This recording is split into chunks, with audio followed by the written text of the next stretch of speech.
Sithanda ukubingelela abazalwane egameni likaJesu. Haleluya. Qala nje sibonga kakhulu abazalwane ukuthi sebeze bafika. Sabonga kakhulu abazalwane i-presence yenu. Siyazi ukuthi khona sesishayile kancane ngesikhathi. Ngaba kakhulu kumele siqale ngapast 2. But bazalwane siyambonga kakhulu uNkulunkulu ukuthi nihambe kahle naze nafika. Bazalwane sikuthathele kancane kwenu kuyintokozo kakhulu bazalwane ukuthi nifike sizoshare izwi likaNkulunkulu sonke ndawonye egameni likaJesu. Haleluya. Bazalwane siyazi ukuthi sizokhuluma kule conference, sizokhuluma ngama-doctrines of grace. Ngiyazi ukuthi mhlambe abanye bethu mhlambe they are not fully aware ukuthi mhlambe kukhulunywa ngani lapho, abanye bethu siyazi. So bazalwane we try by all means ukuthi bazalwane sichaze yonke into. And if you have questions, we do encourage you that maybe you can write them down mhlambe as time goes on. Ukuze mase question and answer series ukwazi ukuthi uphendulele imibuzo yonke mhlawumbe unayo egameni likaJesu. Ngizocela nje siye lapha encwadini kaGenesis chapter 3. Mina bazalwane isihloko engizokhuluma ngaso njengoba mhlambe seke sabona even kwi-post yethu, ama-doctrines of grace have been summarized by the early church, originally from John Calvin. Bazalwane, they have an acronym, TULIP. So mina bazalwane ngizokhuluma about the T ka-TULIP. Hallelujah. Ngizokhuluma about the T ka-TULIP, which stands for total depravity. Amen. Total depravity, abanye bawubiza total inability, abanye bawubiza radical corruption. Amen. Mhlambe uzothona uma sewukhona radical corruption uThixo ungena kanjani.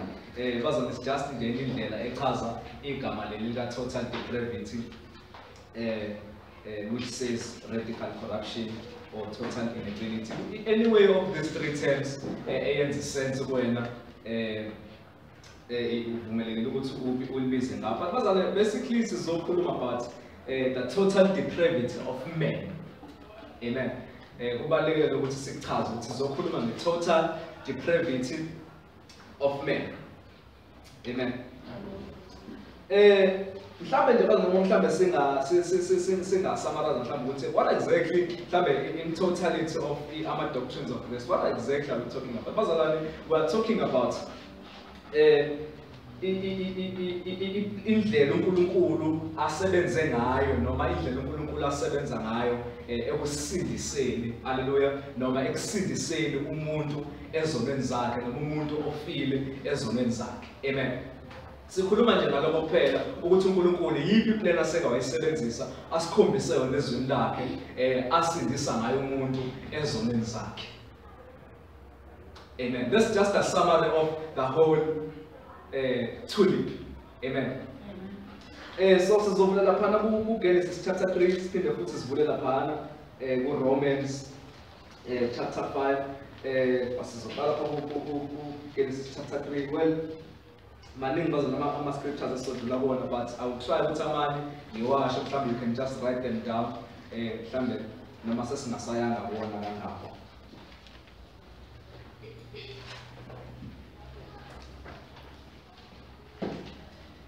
Sizofunda laphana Genesis chapter 3 from verse 1. Isihloko sithi ukuwela esonweni. Inyoka yayinobuqili kunazo zonke izilwane zasendle abezenzile uJehova uNkulunkulu. Yathi kowesifazane, ngempela uNkulunkulu ushilo yini ukuthi ningadli emthini yasensimini na? Owesifazane wathi enyokeni, singadla izithelo zemithi yasensimini, kepha ngezithelo zomuthi ophakathi nensimi uNkulunkulu ushilo ukuthi ningazidli, ningazithinti ukuba ningafi. Inyoka yathi kowesifazane, anikufa nokufa, kepha uNkulunkulu uyazi ukuthi mhla nizidla uyakuvuleka amehlo enu nibe njengoNkulunkulu nikwazi okuhle nokubi. Owesifazane ebona ukuthi umuthi ulungele ukudliwa nokuthi uyabukeka emehlweni nokuthi umuthi unxanelekile ekuhlakaniphiseni, wathatha izithelo zawo wadla, wanika nendoda yakhe kanye nayo yadla. Cela siye lapha kuRomans chapter 5.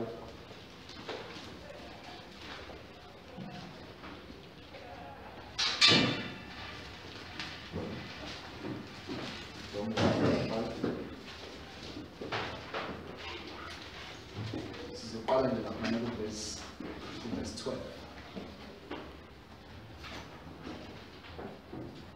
Ngakho-ke njengalokho isono sangena ezweni ngamuntu munye, nangesono kwangena ukufa. Ngokunjalo ukufa kwafikela abantu bonke, lokhu bonke bonile.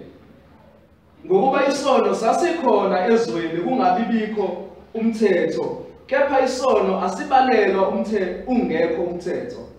Nokho ukufa kwabusa kusukela ku-Adamu kwaze kwaba kuMose naphezu kwabangonanga ngendlela yeseqo sika-Adamu, oyisifanekiso sakhe obeyabusa. Verse 15. Kepha isipho somusa asinjengesiphambeko, ngokuba uma ngesiphambeko samuntu munye abaningi bafa, ikakhulu kwabaningi umusa nesipho sikaNkulunkulu ngomusa womuntu munye uJesu Kristu. Isipho asinjengobona kwalowo emunye, ngokuba uma ukwahlulela kwaba ngoyedwa kube ngokulahlwa, isipho somusa sona-ke saba ngeziphambeko eziningi kube ngokulungisiswa. Ngokuba uma ngesiphambeko samuntu munye ukufa kwabusa ngalowo emunye, ikakhulu abamukela ukuvama komusa nokuvama kwesipho sokulunga bayakubusa ekuphileni ngalowo emunye uJesu Kristu. Ngalokho-ke njengokuba ngesiphambeko sinye kwabakhona ukulahla kwabantu bonke, kanjalo ngesenzo sinye sokulunga kwabakhona ukulungisiswa kukho ukuphila kubantu bonke. Ngokuba njengalokho ngokungalaleli komuntu munye abaningi benziwa izoni, kanjalo ngokulalela kwamuntu munye abaningi bakwenziwa abalungileyo. Amen. Amen. Bazalwane, la sifunde khona nje encwadini kaGenesis. Okokuqala siyathola ukuthi mhlambe singabuyela back lapha ku-chapter 1 siyathola uNkulunkulu esewudala umhlaba neBhayibheli wawubona konke kuhle, nithi iBhayibheli wathi uNkulunkulu konke kuhle. Amen.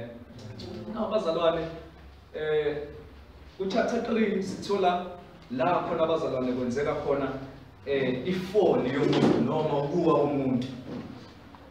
Amen. Abazalwane, in chapter 3 sithola uAdam beno-Eve being tempted by the serpent. Now this is the most when they were tempted, they fell for the temptation of the snake. Amen. Then lapha chapter 5 of Romans, Paul explains it a little bit further. Esitshela i-picture yento eyenzeka lapha ensimini yase-Eden. Firstly, we note that isono sabalela kithi noma kuyo yonke inzalo ka-Adam. Amen. Sabalela yonke inzalo ka-Adam. Therefore, we are all guilty sinners. We are all guilty sinners before uNkulunkulu. We are all guilty sinners before uNkulunkulu. So it means we are all born ngekathi sizala si-guilty phambi kaNkulunkulu. Okay, okokuqala lokho kwenzeka noma i-effect yesono sika-Adam. Nokwesibili, uPaul asitshela khona lapha ukuthi akugcinanga nje ukuthi isono sakhe sibalelwe kithi ngenkathi esenza, but saphinde futhi sa-inherita in-nature yesono sika-Adam. Saphinde futhi sa-inherita in-nature yesono sika-Adam. So okokuqala isono khona kwenzeka lento lekuthiwa imputation. uNkulunkulu isono sika-Adamu sibalela kwena yonke inzalo yakho ukuthi therefore inzalo yakho yonke isiyonile ngenxa yakho. And okwesibili okwenzakalayo ukuthi isono sika-Adamu asigcini nje ngokuthi sibalele kuthina, but siphinde futhi sibe inherited in our own blood. So therefore ngenkathi uAdam ona, his seed also fell. Sonke saphinde futhi sawa ngeke. Now I have illustrated an example here. Iyalokho ukuthi sizalwa nesono. Maybe mhlambe sonke siyazi ukuthi as umntwana omncane noma ingane nje bisakhula isencane, akekho umuntu oyifundisa ukuqamba amanga, akekho umuntu oyifundisa ukuntshontsha, but uyithola yenza lezo zinto lezo natural because zisuka ngaphakathi kuyona. Ingane idinga ukuthi iziye esikoleni iyofundela ukuqamba amanga, ayidingi ukuthi iziye esikoleni iyofundela ukuntshontsha, but the nature yokuntshontsha is there kuyona. The nature of church is there. So this is in natural condition yomuntu azalela kuyo. Okay. Yonke imvelo yakhe bazalwane ingcoliswe isono. Yonke imvelo yakhe ingcoliswe isono kusukela enhlizweni yakhe kuye kwintando yakhe kuye kuma emotions zakhe kuye even kwi personality yakhe yonke. Everything kuyena is stained by sin. So when we say umuntu is totally depraved, we mean yonke imvelo yakhe, not necessarily ukuthi ayikho into enhle mhlambe noma into mhlambe ebukeka yinhle mhlambe umuntu angayenza, but we mean every yonke nature yakhe, yonke being yakhe umuntu ingcoliswe isono. Ngokuba even ama good deeds awenzayo angcoliswe isono. Therefore, we go there to Romans chapter 3.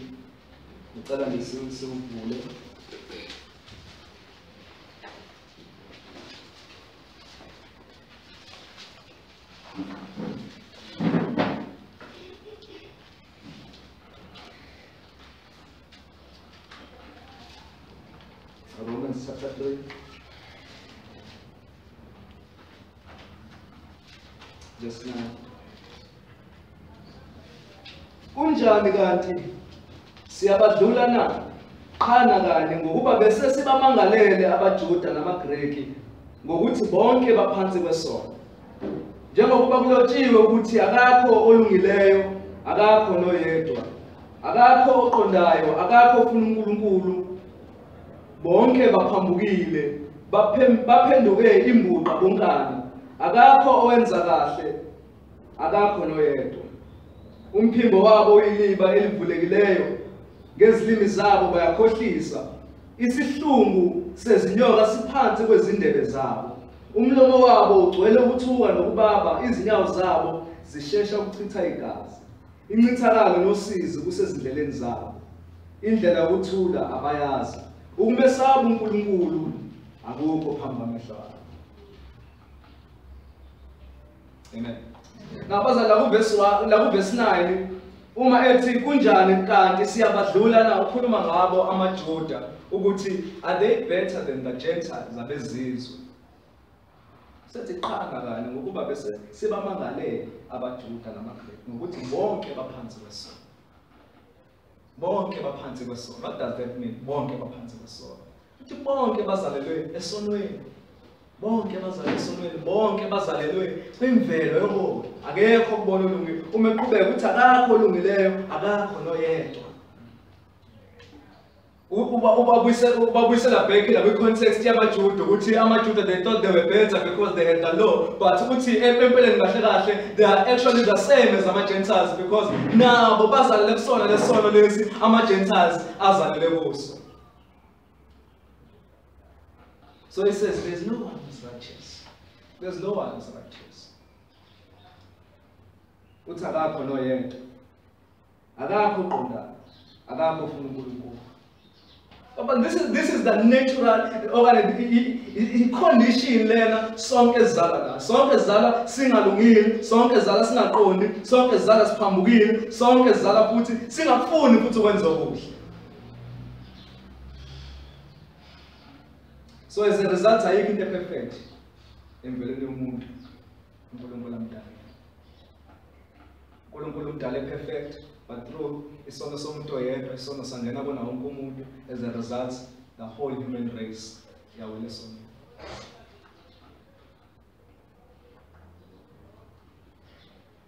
Well, you may ask ukuthi there are some good people I know. Mhlambe abanye sibabiza mhlambe balungile. You may ask ukuthi how, what about those people? There are some people abalungile. Mhlambe abadlula ngisho nawe. Bazalwane, well, the Bible has one answer for that. Actually, we must call it righteousness. I always approach it on the side kaNkulunkulu, because he's the one who sets the standard of what it means to be righteous. What does it mean to be righteous? You don't ask yourself. You don't ask anybody else. You ask God. You ask God, what does it mean for God to be righteous? Because it is God who sets the standards. To be righteous, this is what it means. Actually, uNkulunkulu means wonke ama-terms, wonke ama-standard wena nobela. Ngiyakhumbula any quote ka Stephen Lawson ethi uNkulunkulu, he is the source of all truth. Isono ilento uNkulunkulu athi siyisono. Ukulunga ilento uNkulunkulu athi yo athi uyibona. Heaven and hell ilokhu uNkulunkulu athi uyikhona. So we don't set our standards. We don't come to God determining ukuthi yini elungile, yini engalungile. uNkulunkulu obeka ama standards ukuthi lento le iyona, lento le akusiyona. So what does it mean to be righteous? To be righteous, bazalwane, lithi iBhayibheli, it means to keep the whole law kaNkulunkulu perfectly. It means to keep the whole law kaNkulunkulu perfectly. Not just some of the laws, not just 99.9% of the laws, but all the law. That's what it means to be righteous. But siyazi bazalwane ukuthi ngenxa yokuthi umuntu uzalelwe esonweni, no one can keep the law kaNkulunkulu 100%. No one can keep the law kaNkulunkulu. In fact, the only thing umuntu angayenza is to sin. Ayikho into umuntu angayenzela uNkulunkulu ayamkele ayithathe as a perfect gift, because umuntu akekho perfect himself.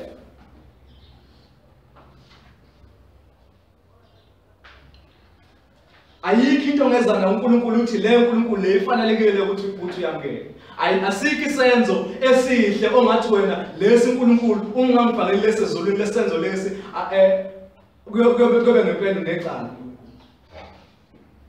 Because in the Bible there's no one who's righteous. There's no one who's righteous.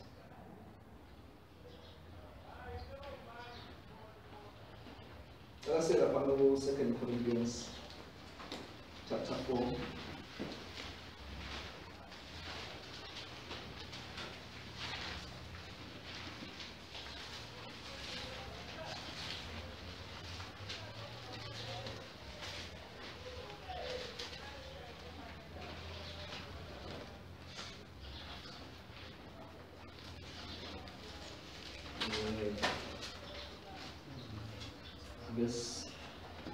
Verse 4. Uthi okukubona abangakholwa uNkulunkulu walelizwe uphuphuthekisile ingqondo yabo ukuze kungasi ukukhanya kwevangeli lenkazimulo kaKristu ongumfanekiso kaNkulunkulu. Okukubona abangakholwa uNkulunkulu walelizwe uphuphuthekisile ingqondo yabo ukuze kungasi kubo ukukhanya kwevangeli lenkazimulo kaKristu ngumfanekiso kaNkulunkulu. But this is Paul okhuluma lana. In fact, in the verse before, uthi kepha umivangeli lethu lifihlakele kwabalahlwayo. Bazalwane, my point ila verse 4 ukuthi man uma sithi umuntu totally depraved, we mean he's also under the bondage, noma the rule kaSatan. Under bondage ne-rule kaSatan. Uthi lana uNkulunkulu walelizwe, which would be the devil, uphukuthekisile ingqondo yakho. He has made ingqondo yakho ukuthi ibe mnyama, ungasi kubona ukukhanya kwevangeli. In fact, uthi kwenye indawo, the message of the cross is foolishness to them. The message of the cross is foolishness to them because they are perishing. They are under Satan's hands. They are under control, the rule of Satan. In fact, with John 8 verse 44, uthi mina ngabakayihlo uSathane ngithanda ukwenza izinkanuko zikayihlo.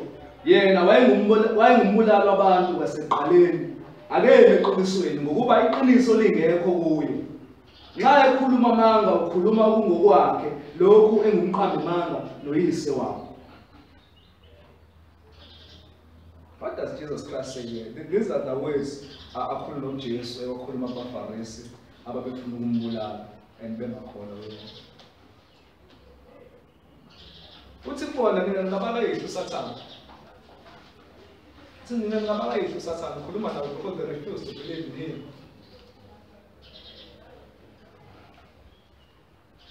Actually, let me just say this, Mazalwane. There are two families, let me tell you. There are two families. This is what Christ is saying here. There are two families. There's the family of God and there's the family of Satan. Being totally depraved means to be under the family of Satan.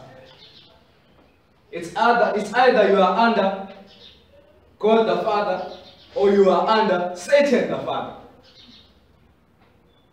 There's no line in between la ungathi khona hayi mina angekho muhle futhi angekho mubi mphakathi nendawo. Actually umuntu akekho nokuhlathwa izinto zikaNkulunkulu.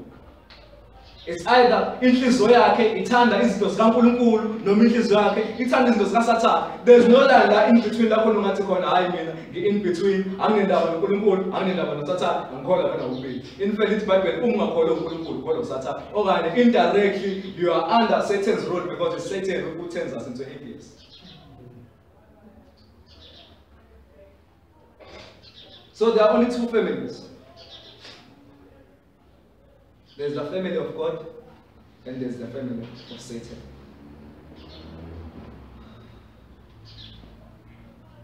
Let us open there to Ephesians chapter 2.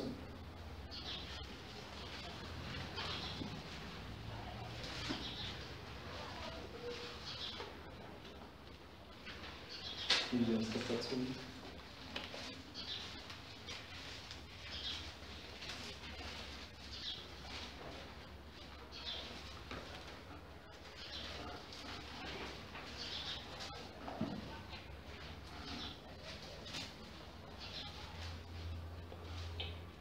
Verse 1.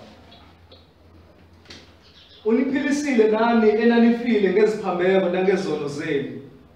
Enanikade nihamba kuzo ngokwendlela yalelizwe, ngokombuso wamandla omkhathe ungumoya osasebenza kubantwana bokungalaleli. Esasikade sihamba phakathi kwabo sonke ezinkanukweni zenyama yethu, senza intando yenyama neyengqondo. Ngemvelo sasingabantwana bolaka njengabo abayi. Kepha uNkulunkulu ecebile ngesihawu ngenxa yothando lwakhe olukhulu asithanda ngalo. Sesifile ngeziphambeko wenza siphile kanye noKristu kungomusa nisindisile.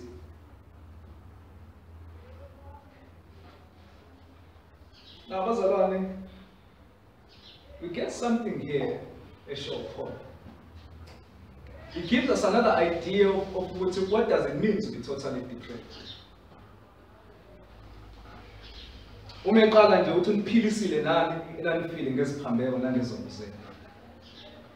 is using the past tense because ukhuluma nabazalwane ukuthi nani bekade nikule condition but uNkulunkulu wenze njani waniphilisa.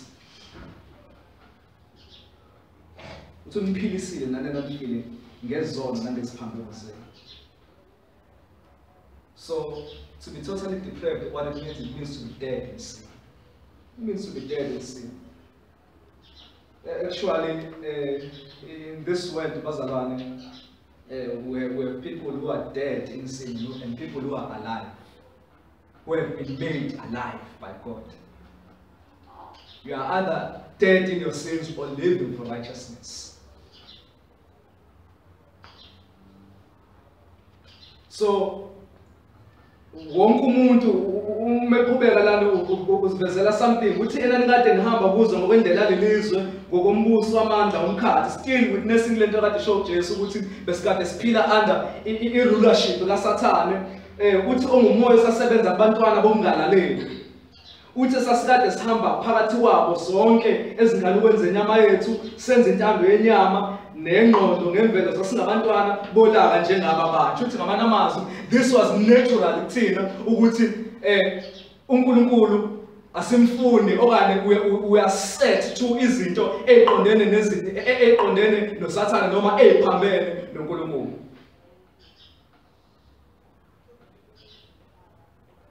Well, umuntu ongakholwa akekho neutral. There's no one who's born neutral. We are born dead in our sins. Dead with relationship yethu esixhumanisa noNkulunkulu, dead to izinto zikaNkulunkulu, dead to izinto eqondene noNkulunkulu. uNkulunkulu ayikho into esifunayo ngaye. But our will is set towards the soul. This is what it means uma ethi besenza intando yenyama yethu, besenza intando yemvelo, besenza intando yengqondo. Our will was not neutral. Iwill yethu ngenkathi singakakholwa bekade senza ukuthi sifune izinto as outside uNkulunkulu. Uzathi we were born, uzathi we were sons of disobedience. We were sons of disobedience. Because let's idolize on our selfish pleasures.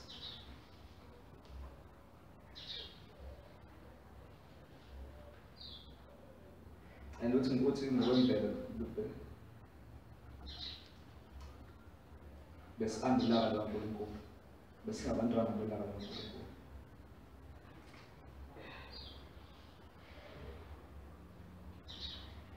Let us open to John chapter 3.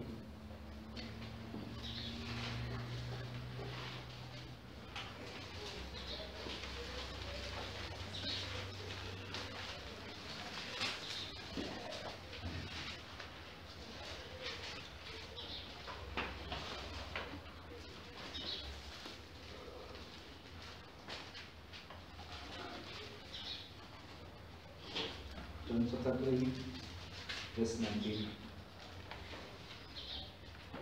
Ukwahlulela kuyilokhu ukuba ukhanya kufikile ezweni, kepha abantu bathanda ubumnyama kunokukhanya ngokuba imisebenzi yabo ibimibi. Ngokuba yilona lowo wenza ububi uzonda ukukhanya, akezi ekukhanyeni ukuba imisebenzi yakhe ingasola. Kepha wenza iqiniso uyeza ekukhanyeni ukuze imisebenzi yakhe ibonakaliswe ukuthi yenziwe kuNkulunkulu.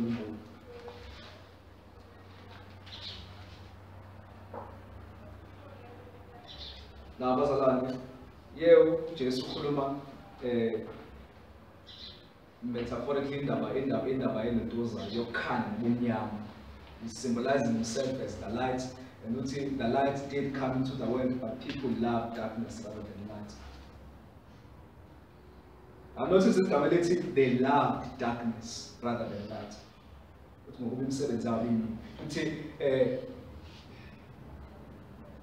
Umuntu doesn't just abide in the darkness. natural. Akaphili nje in the darkness, but he loves the darkness. Aphila kuyona. This is impilo yomuntu who's unconverted. This is indlela umuntu azalwa eyona naturally before abe converted ku Christ. He loves darkness. Not that ukuthi uyazama nje, not that ukuthi uyazama mhlawumbe kuya ku righteousness. In fact, uma ukuthi uyazama indlela azama ngazo bazalwane dayimvelo okanye ezokuzakhela superficial. The superficial indlela selfish. And the foot has meant ukuthi amukele uNkulunkulu because they are polluted by sin.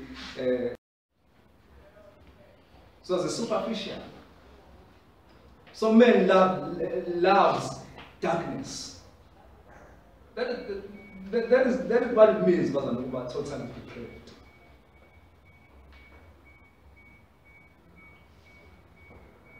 Romans chapter 8, verse 6 and 7. For to be carnally minded is death, but to be spiritually minded is life and peace.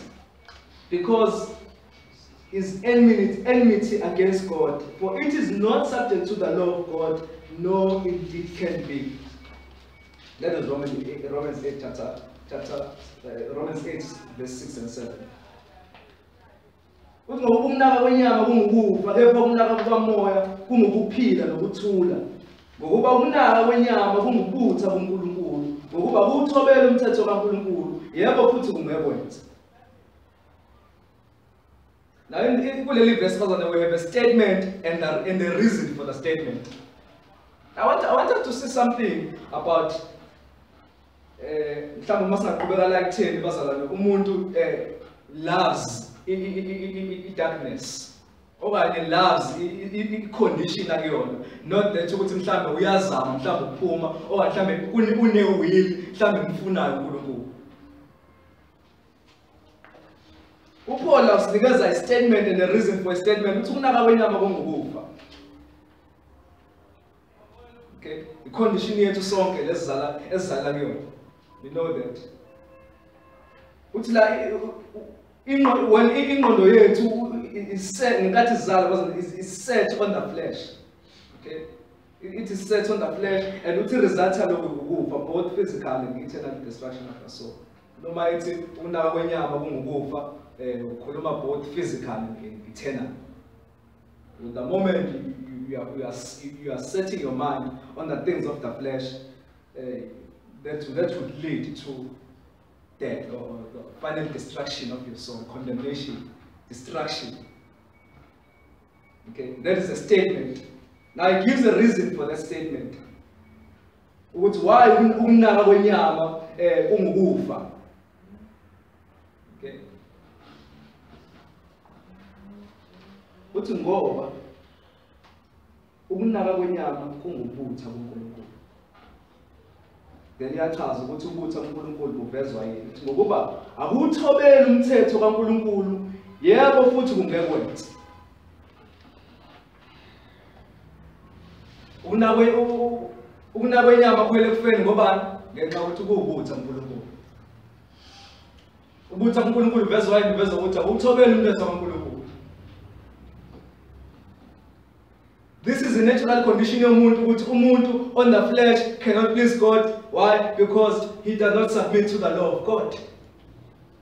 And it's to submit to the law of God, what does it mean? It means to seek it wholeheartedly wonke. Akukho ukuthi hayi ngithanda ukugcina lo nguyeke. You cannot be choosy. But our flesh really does not even want it. In fact, Romans chapter 7, verse 18, for I know that in me, that is in my flesh, nothing good dwells. So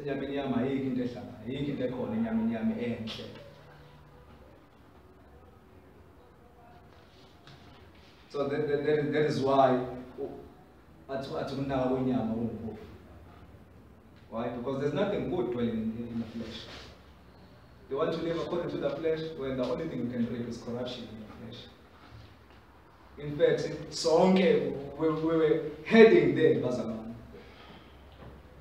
Sonke singakakholwa, we were heading to the final destruction of our souls. Why? Because we were living according to the flesh. We were not submitting ourselves to the law of God. It was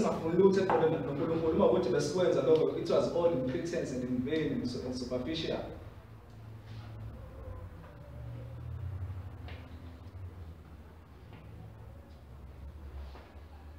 Now, I want to pose another question.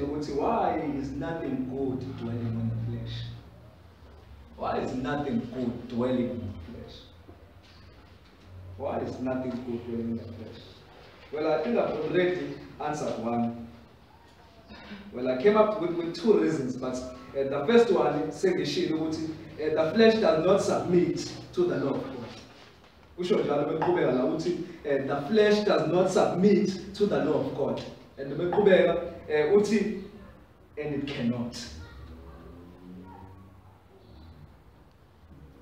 The flesh, I submit to the law of God. That's why it's not. That's why there's nothing good dwelling in it, because it does not submit to the law of God.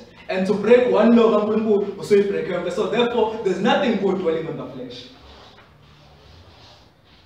So there's no confidence umuntu wemvelo angayibeka kwinyama yakhe athi this is the good things that I'm doing, because zonke ziyize ngaphandle kokuthi zenziwe kuNkulunkulu.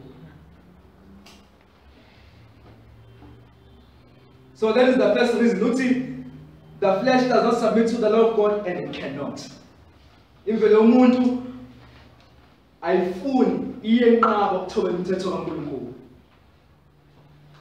So no umuntu enganayo will, but it is in bondage to sin. It cannot. Ayifuni futhi ayikwazi. Ayikwazi umthobela uNkulunkulu. Why? Because our standards kaNkulunkulu does not, if flesh ayikwazi ukwamit. Why? Because there's nothing good dwelling on the flesh. The flesh is sinful. The flesh only wants to sin. If you want to you are totally depraved, because ayikho into ngaye emenza ukuthi afune ukuthobela uNkulunkulu. Ayikho into ngaye emenza ukuthi afune ukucinga uNkulunkulu. That's why la sifunda abantu Paul. There's no one righteous, there's no one who seeks after God, there's no one who understands.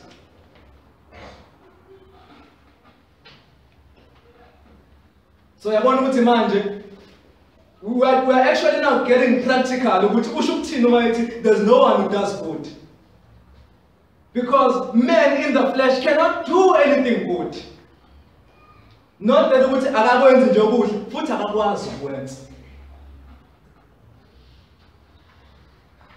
with bondage so no man I will it will like I means what after uNkulunkulu imenza ukuthi afune isono.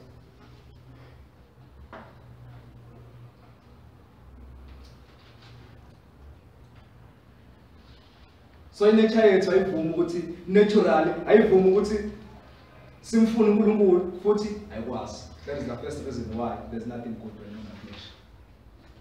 Second reason why nothing good dwells on the flesh.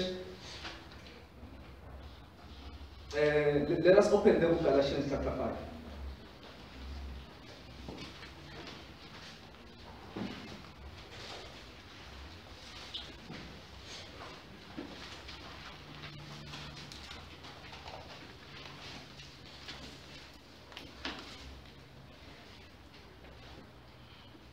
Galatians chapter 5, verse 17.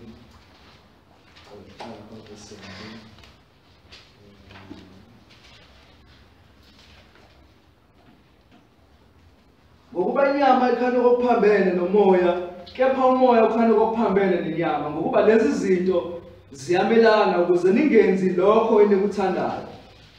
Kepha uma liholwa ngumoya aliphansi komthetho, kepha imisebenzi yenyama isobala, engukuthi ubufebe, nokungcola, namanyala, nokukhonza izithombe, nokuthakatha, nobutha, nokulwa, nomona, nokuthukuthela, nokubamba, nokwalana, nokwahlukana, nomhawu, nokudaba, nokuxokozela, nokunjalo engandulela ukunitshela ngakho njengokuba senganitshela ukuthi abenza okunje abayikulidla ifa lombuso kaNkulunkulu.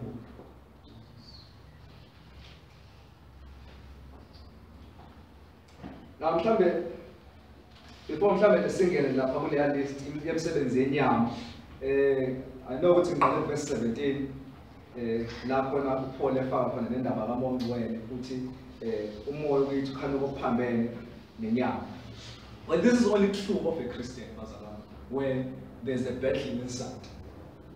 There's a battle inside because a totally depraved person akanayo battle ngaphakathi kwakhe. Yonke into afuna ukuyenza sin. Noma nawo unembeza, but unembeza wakhe now corrupted by sin. Omunye in fact akakwazi ukubona isono, akakwazi ukubona into eyisono because vele is not just only under bondage yesono and under the bondage kaSathane, he is also blind to the things eziqondene noNkulunkulu. Is also blind to the things eziqondene noNkulunkulu. So la bekhuluma la ngokuthi inyama ikhona okuphambene nomoya is speaking about the flesh, ukuthi the flesh itself yona ifuna ukusubmit kuNkulunkulu ngoba it sets itself against the things of the spirits of God. So even though la uPaul usibisela back kumuntu even ngisho esekhola ukuthi even kuyena ngaphakathi kwakhe this becomes an evidence yomuntu osezelwe kabusha noma komuntu imvelo yakhe esishintshiwe ukuthi usenempi ngaphakathi. Ebekade engenayo ngenkathi engakakholwa because ngenkathi engakakholwa bengenendaba nokuthi umuntu uyamthokozisa noma akamthokozisi. But manje on the inside of him usenempi and uthi lempi lena yimpe eqhubekayo uma echaza uthi the flesh sets itself against the spirit.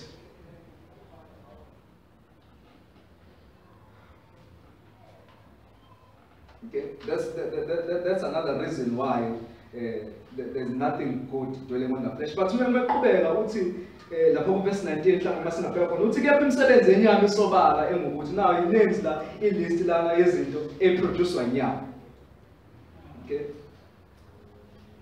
And bazalwane uma notice you see that some of them though as ngezama actions as the attitudes of the heart siqubuka from within. Okay.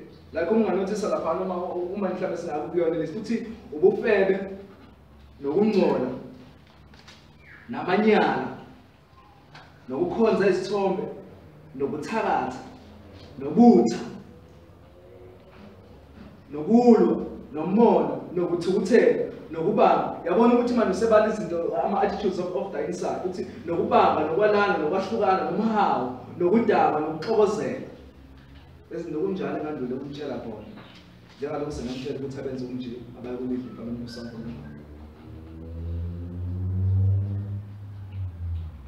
These are the things bazalwane the flesh only produces.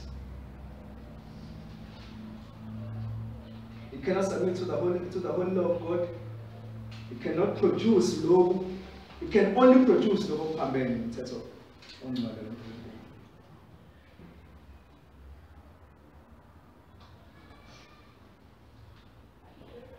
This takes us back ukuthi sin is not on the outside of us. It's not just there when I'm here, but it's actually on the inside. Sin is on the inside. Our problem is not outside. You may think the problem yomuntu ukuthi nje khona uSathane ingabo umuntu ewelesono. Umuntu is just innocent. Actually there are people who believe ukuthi umuntu akanasono ngaphakathi kwakhe. Umuntu nje victim yakhe Sathane.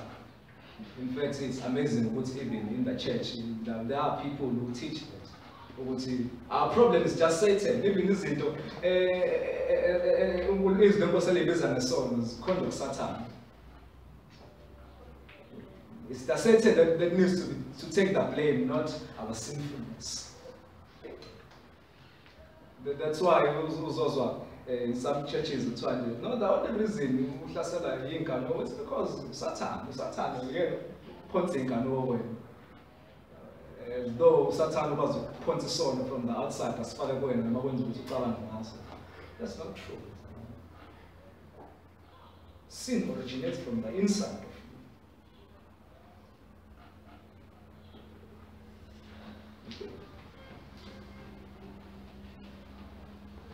So you find that even kumzalwane, this battle iyaqhubeka bazalwane, the battle of the flesh and the spirit.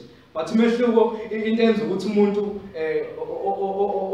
omzalwane noma who's born again eyenza ukuthi yena ahluke kunomuntu osasesonweni noma osemveleni yesono is only one thing, ukuthi lo is being changed by the Spirit of God. It's been changed. Though that does not mean it's perfect. Okay. Njengoba singakangeni ama-glorified bodies, asakabi perfect, but a Christian ibona ngokuthi ibuswa righteousness, and a non-Christian master yakhe is isono. Your master is sin. There are only two masters. It's either you are under ubusa wesono noma under ubusa obulungu. Isho ngane izinkosi. Zabazele kabusha babuswa righteousness. Okay. And apart from iblessing kaNkulunkulu eshintsha imvelo yomuntu, ekhipha inhliziyo yentshe abazalwane engamfuni uNkulunkulu, ishintsha intando yakhe, we all remain dead and unable to choose God. Because our will is set against God.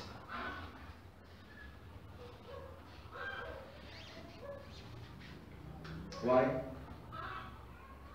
Because we are under Satan's power. We are smoothing not just on the outside, but from the inside. We must not be converted. And the essence of what is about is not because uNkulunkulu uyifihlile ukuthi mhlambe singamtholi, but because our nature keeps us away from uNkulunkulu. Nature yomuntu iyona emenza ukuthi abe away from uNkulunkulu. Iyona emenza ukuthi abalekelane uNkulunkulu. I've heard mhlambe nawe seke wezwa nje umuntu mhlambe uzomshalela igospel athi ungangijela kakhulu lento lengaze ingene.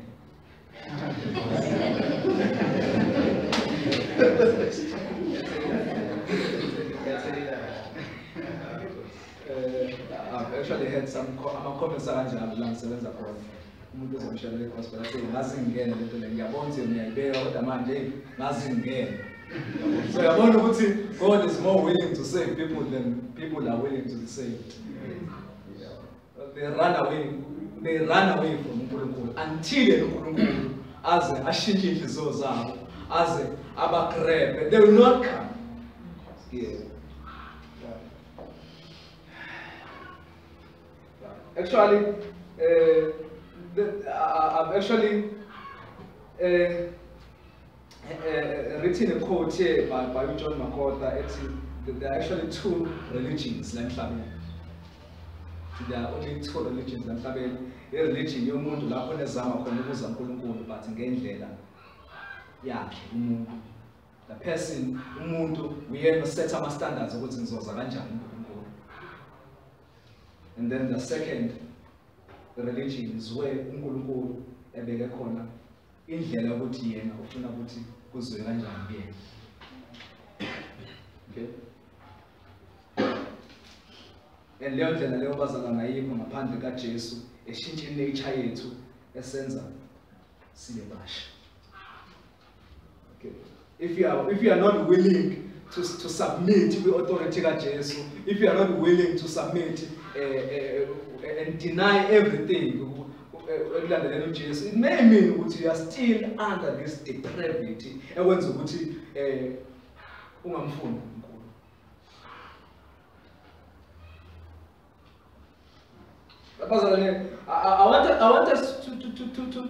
see back Ephesians chapter 2. Ephesians chapter 2.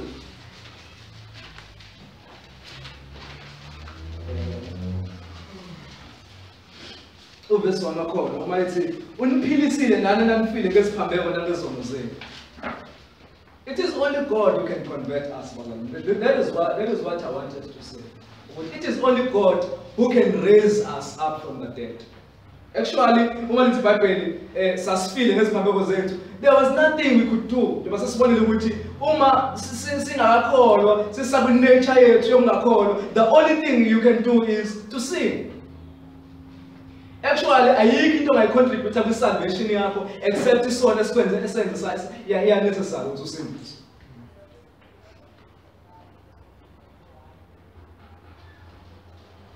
So it is only uNkulunkulu okwazi ukusivusa abafile through his Holy Spirit. What is the Bible?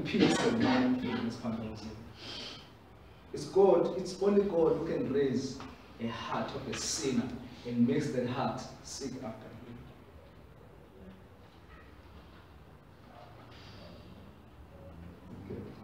Mfethi uyakuthola ngisho namazwi kaJesu uma ekhuluma noNicodemus lapha ku John chapter 3 uthi ngiqinisile ngithi kuwe umuntu engazalwa kabusha engewubona umbuso kaNkulunkulu. Nicodemus uyabuza ukuthi umuntu engazalwa kanjani esemdala naye ngabuyela nibheke esifini samawakhe aphinde azale futhi uJesu qinisile ngithi kuwe umuntu engazalwa ngamanzi nangomoya angewubona umbuso